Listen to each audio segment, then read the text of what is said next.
Hello friends, എല്ലാവർക്കും നമസ്കാരം.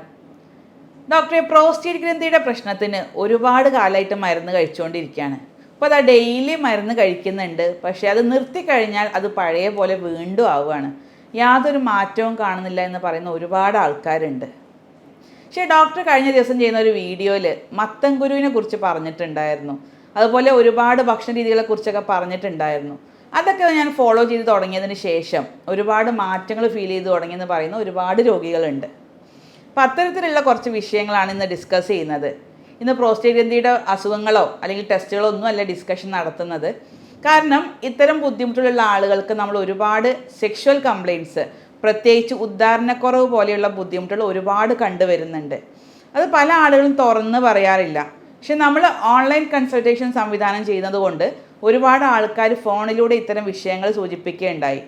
അപ്പോൾ അത്തരം ആളുകൾക്ക് നമ്മൾ കൃത്യമായിട്ട് ഇത്തരം ലൈഫ് സ്റ്റൈൽ മാറ്റങ്ങളും അതുപോലെ തന്നെ ഭക്ഷണ രീതികളും പറഞ്ഞു കൊടുത്തിരുന്നു. അപ്പോൾ അത്തരം ആളുകൾക്ക് ഒരുപാട് റിസൾട്ട് കിട്ടുന്നുണ്ട്. അത്തരം ആളുകൾ നമ്മളോട് ഒരുപാട് അവരുടെ പോസിറ്റീവ് റിസൾട്ടുകൾ എക്സ്പീരിയൻസ് ഒക്കെ ഷെയർ ചെയ്തിട്ടുണ്ടായിരുന്നു. അപ്പോൾ ഇതുപോലെ നിങ്ങൾക്ക് ഉണ്ടായിട്ടുള്ള എക്സ്പീരിയൻസ് നിങ്ങൾ ജസ്റ്റ് ഒന്ന് താഴെ കമൻ്റായിട്ട് രേഖപ്പെടുത്താൻ ശ്രദ്ധിക്കുക. കാരണം ഇത്തരം അനുഭവങ്ങളാണ് മറ്റുള്ളവർക്കും കൂടെ കൂടുതലായിട്ട് ഉപകാരപ്പെടുന്നത്. അപ്പോൾ നിങ്ങൾക്ക് എന്തെങ്കിലും ഇതുമായി ബന്ധപ്പെട്ട് പോസിറ്റീവായിട്ടുള്ള റിസൾട്ടുകൾ അല്ലെങ്കിൽ ഇതുമായി ബന്ധപ്പെട്ട് ഒരുപാട് പ്രശ്നങ്ങളൊക്കെ പരിഹരിക്കാൻ കഴിഞ്ഞിട്ടുണ്ടെങ്കിൽ നിങ്ങൾക്ക് ആ ഒരു അനുഭവം താഴെ കമൻ്റായിട്ട് രേഖപ്പെടുത്താം. അപ്പോൾ ഈ ഒരു വിഷയമായിട്ടുള്ള കൂടുതൽ കാര്യങ്ങളാണ് നിങ്ങളുമായിട്ട് ഡിസ്കസ് ചെയ്യുന്നത്. ഞാൻ doctor Shahala CH, doctor Basil Soumya hospital, Pandikkad, Malappuram ജില്ല.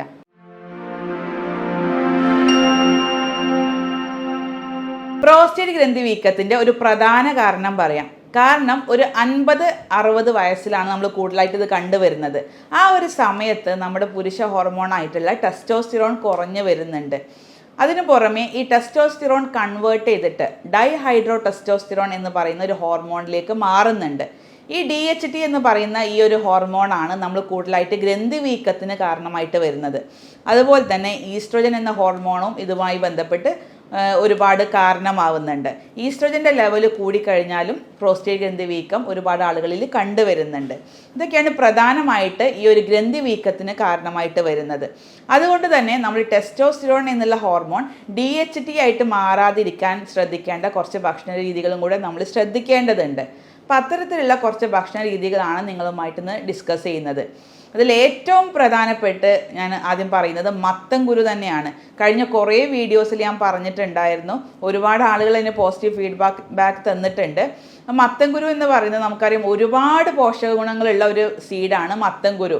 ഒരുപാട് ന്യൂട്രിയൻസ് ഉണ്ട്, ഒരുപാട് ആൻറ്റി ഓക്സിഡൻസ് ഉണ്ട്. അതുകൊണ്ട് തന്നെ ക്യാൻസറിനെയൊക്കെ പ്രിവെൻറ്റ് ചെയ്യാൻ സഹായിക്കുന്ന ഒരു നല്ലൊരു സീഡാണ്. പ്രത്യേകിച്ച് പ്രോസ്റ്റേറ്റ് ക്യാൻസർ, മൂത്രാശയ സംബന്ധമായിട്ടുള്ള ക്യാൻസറൊക്കെ പ്രിവെൻറ്റ് ചെയ്യാൻ, തടയാൻ സഹായിക്കുന്ന ഒന്നാണ് മത്തൻകുരു.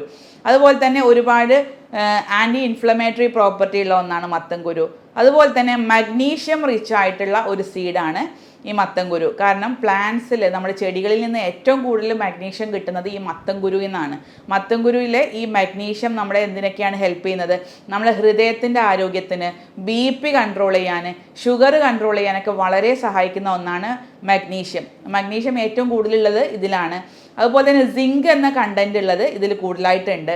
ഈ സിങ്ക് ആണ് നമ്മുടെ ബീജത്തിൻ്റെ ക്വാളിറ്റി കൂട്ടിയിട്ട് ഈ പുരുഷവന്ധ്യതയൊക്കെ ഉള്ളവർക്ക് വളരെ ഹെൽപ്പ് ചെയ്യുന്ന ഒന്നാണ് ഈ സിങ്കും വിറ്റാമിൻ ഇയും അടങ്ങിയിട്ടുള്ള മത്തൻകുരു. അതുപോലെ തന്നെ omega-3 ഫാറ്റി ആസിഡ്സ് കൂടുതലായിട്ടുണ്ട്, വിറ്റാമിൻ C കൂടുതലായിട്ടുണ്ട്, വിറ്റാമിൻ D അടങ്ങിയിട്ടുണ്ട്. അതുപോലെ തന്നെ അയൺ കണ്ടൻറ്റും കാൽഷ്യം കണ്ടൻറ്റൊക്കെ ധാരാളം അടങ്ങിയിട്ടുള്ള ഒരു സീഡാണ് മത്തൻകുരു. മാത്രമല്ല ഈ ഒരു സീഡ് നമുക്ക് വളരെ ധൈര്യമായിട്ട് ഉപയോഗിക്കാം. കാരണം ഇതിൽ കലോറീസ് വളരെ കുറവാണ്. അതുപോലെ തന്നെ ചീത്ത കൊഴുപ്പും 0 ആണ് ഇതിലുള്ളത്. അതുകൊണ്ട് നമ്മൾ ഇത് കഴിച്ചുകൊണ്ട് നമുക്ക് വെയിറ്റ് കൂടുന്നുള്ള യാതൊരു ടെൻഷനും വേണ്ട. വളരെ ഹെൽത്തി ആയിട്ട് നമുക്കിത് കഴിച്ചു പോകാം. അതുപോലെ തന്നെ ഏത് വിധത്തിൽ വേണമെങ്കിലും ഡ്രൈ ആയിട്ടോ റോസ്റ്റഡ് ആയിട്ടോ നമുക്ക് ചോറിലോ കറിയിലോ അല്ലെങ്കിൽ ഉപ്പേരിയിലൊക്കെ ആക്കിയിട്ട് നമുക്കിത് കഴിക്കാം. ഡെയിലി നമുക്കൊരു 25-30 ഗ്രാം ഈ സീഡ് ഒരു കയ്യിൽ ഒതുങ്ങുന്ന രീതിക്കുള്ള സീഡ് നമുക്ക് ഡെയിലി കഴിച്ചു പോവാം. കാരണം ഇതുകൊണ്ട് യാതൊരു സൈഡ് എഫക്ട്സും ആർക്കും ഉണ്ടാവുന്നില്ല. മാത്രമല്ല ഒരുപാട് അസുഖങ്ങൾക്ക്, പ്രത്യേകിച്ച് കണ്ണിൻ്റെ ഹെൽത്തിന്, അതുപോലെ തന്നെ ഹൃദയത്തിൻ്റെ ഹെൽത്തിന്, അതുപോലെ ലിവറിൻ്റെ പ്രൊട്ടക്ഷനൊക്കെ വളരെയധികം സഹായിക്കുന്നുണ്ട്. മാത്രമല്ല പ്രായമായിട്ടുള്ള ആളുകളിൽ അൽഷിമേഴ്സ് ഡിസീസ് വരാതിരിക്കാനും കൂടെ ഇത് സഹായിക്കുന്നുണ്ട്. അതുപോലെ ഡിപ്രഷനെ തടയുന്ന ഒന്നും കൂടിയാണ് മത്തൻകുരു. അതുകൊണ്ട് തന്നെ ഒരുപാട് ഗുണങ്ങളുള്ളത് കൊണ്ടാണ് ഞാൻ മത്തൻകുരുവിനെ കുറിച്ച് ഒരുപാട് വീഡിയോസിൽ പറഞ്ഞിട്ടുള്ളത്. പറഞ്ഞിട്ടുള്ളത്. അതുപോലെ തന്നെ പല ആളുകളും ഇതിനെ ഉപയോഗിച്ചത് കാരണം പല ഇമ്പ്രൂവ്മെൻറ്റും അല്ലെങ്കിൽ പല പോസിറ്റീവായിട്ടുള്ള കാര്യങ്ങളും ഉണ്ടായി എന്ന് പറയുന്ന ഒരുപാട് ആൾക്കാരുണ്ട്. അതുകൊണ്ടാണ് വീണ്ടും ഞാനൊരു വീഡിയോയിൽ ഇത്തരത്തിലുള്ള ഭക്ഷണ രീതികളെക്കുറിച്ച് ഒരുപാട് കാര്യങ്ങൾ പറയുന്നത്. അതുപോലെ തന്നെ തക്കാളിയിലെ ലൈക്കോപ്പിൻ എന്നുള്ള കണ്ടൻറ്റ് വളരെയധികം ആൻറ്റി ഓക്സിഡൻ്റ് അടങ്ങിയിട്ടുള്ളതാണ്. അതും പല ക്യാൻസറുകളെയും തടയാൻ സഹായിക്കുന്നുണ്ട്. അതുപോലെ തന്നെ നമ്മൾ ചായ കാപ്പിയുടെ ഒക്കെ ഉപയോഗം പരമാവധി കുറച്ചുകൊണ്ട് ഗ്രീൻ ടീ ഉപയോഗിക്കാൻ ശ്രദ്ധിക്കുക. അതുപോലെ തന്നെ നമ്മൾ നട്ട്സുകൾ, പ്രത്യേകിച്ച് ആൽമണ്ട്, ബദാം, വാൾനട്ട് പോലെയുള്ള നട്ട്സുകൾ ചെറിയ രീതിക്ക് ഉപയോഗിക്കാൻ ശ്രദ്ധിക്കുക. അതുപോലെ തന്നെ ബ്രൊക്കോളി, കോളിഫ്ലവർ ഒക്കെ വളരെയധികം നല്ലതാണ്. അതുപോലെ തന്നെ പ്രോസ്റ്റേറ്റ് ഗ്രന്ഥിയുടെ കോശങ്ങൾക്ക്, പ്രത്യേകിച്ച് മൂത്രാശയ സംബന്ധമായിട്ടുള്ള കോശങ്ങൾക്കൊക്കെ കൂടുതലായിട്ട് സ്ട്രെങ്ത് കൊടുക്കുന്ന 2 എലമെൻറ്റ്സ് ആണ് കാൽഷ്യം, മാഗ്നീഷ്യം. ഈ കാൽഷ്യം, മാഗ്നീഷ്യം നമ്മൾ കൂടുതലായിട്ട് നമ്മൾ ബയോകെമിക്കിൻ്റെ ടാബ്ലറ്റിൻ്റെ ഫോമിൽ നമ്മൾ സപ്ലിമെൻ്റ് ആയിട്ട് കൊടുക്കാറുണ്ട് രോഗികൾക്ക്. ഇത് കൂടുതലായിട്ട് ശരീരത്തിൽ എത്തിക്കഴിഞ്ഞാൽ മാത്രമേ നമുക്ക് അതിൻ്റെ കോശങ്ങൾക്കൊക്കെ ഒന്നും കൂടെ സ്ട്രെങ്ത് കിട്ടുകയുള്ളൂ. ഇതിനൊന്നും കൂടെ ആഗീരണം ചെയ്യാൻ വേണ്ടിയിട്ട് നമ്മൾ ഫോസ്ഫറസും കൂടെ സപ്ലിമെൻ്റ് ആയിട്ട് കൊടുക്കാറുണ്ട്. അത് നമ്മൾ ഹോമിയോപ്പതിയിൽ ബയോകെമിക് ടാബ്ലറ്റ്സ്, കാൽഷ്യം ഫോസ്ഫറസ് അല്ലെങ്കിൽ മഗ്നീഷ്യം ഫോസ്ഫറസ് 6x ടാബ്ലറ്റ്സ് ആയിട്ട് കൊടുക്കാറുണ്ട്. ഈ ഫോസ്ഫറസ് അടങ്ങിയിട്ടുള്ള മറ്റ് ഭക്ഷണങ്ങളാണ് എള്ള് വളരെയധികം നല്ലതാണ്. അതുപോലെ തന്നെ രാഗി, തിന, ചോളം പോലെയുള്ള മില്ലറ്റ്സ് നല്ലതാണ്. പപ്പായ വളരെയധികം നല്ലതാണ്. അതുപോലെ തന്നെ നമ്മുടെ തൊടിയിലൊക്കെ കണ്ടുവരുന്നിരുന്ന ഞെട്ടങ്ങ എന്ന് പറയുന്നൊരു ഫ്രൂട്ട് ഉണ്ട്. നമ്മളതിൻ്റെ ഇലയൊക്കെ കൂടുതൽ പണ്ട് കുട്ടികളൊക്കെ ഈ നെറ്റിയിലൊക്കെ ഒട്ടിച്ച് സൗണ്ട് ഉണ്ടാക്കിയിരുന്ന ഒരു ഇലയുണ്ട്. അതിൻ്റെ ഫ്രൂട്ട് എഡിബിളാണ്, നമുക്ക് കഴിക്കാവുന്നതാണ്. ആ ഫ്രൂട്ടിൽ ധാരാളം വിറ്റാമിൻ സി ഉണ്ട്, ആൻറ്റി ഓക്സിഡൻസ് ഉണ്ട്.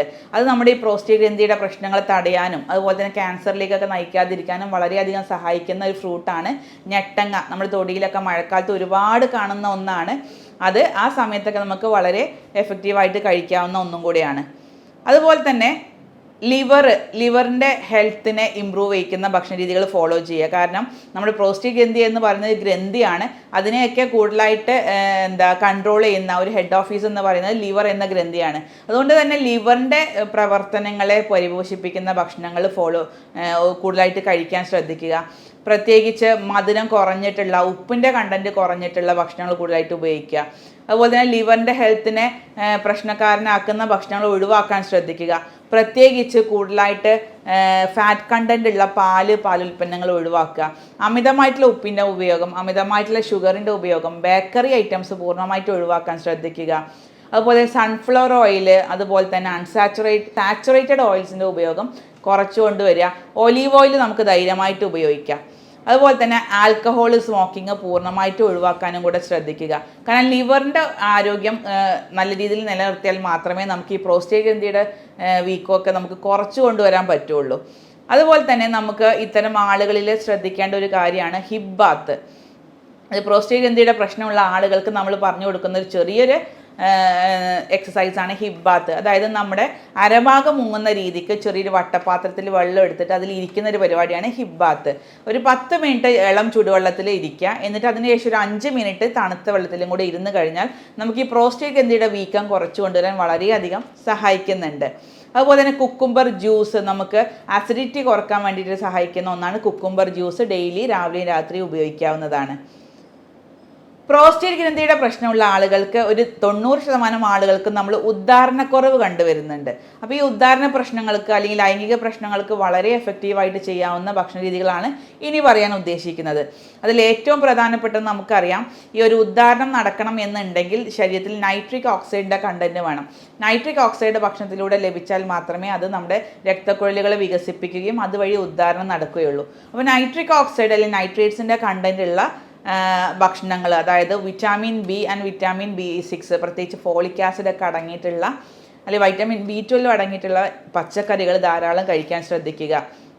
അതിൽ ഇലക്കറികൾ പ്രത്യേകിച്ച് ഏറ്റവും പ്രധാനപ്പെട്ട ഒന്നാണ് ചീര. നമ്മൾ ചീരയും ബീട്രൂട്ടൊക്കെ കഴിക്കുന്നുണ്ടാവും, പക്ഷേ ഒരു ക്വാണ്ടിറ്റിയിൽ അധികം, അതായത് ഒരു 200 ഗ്രാമെങ്കിലും ക്വാണ്ടിറ്റി കഴിച്ചാൽ മാത്രമേ നമുക്ക് ഈ ഒരു ഉദ്ധാര പ്രശ്നങ്ങൾ കുറച്ചു കൊണ്ടുവരാൻ പറ്റുള്ളൂ.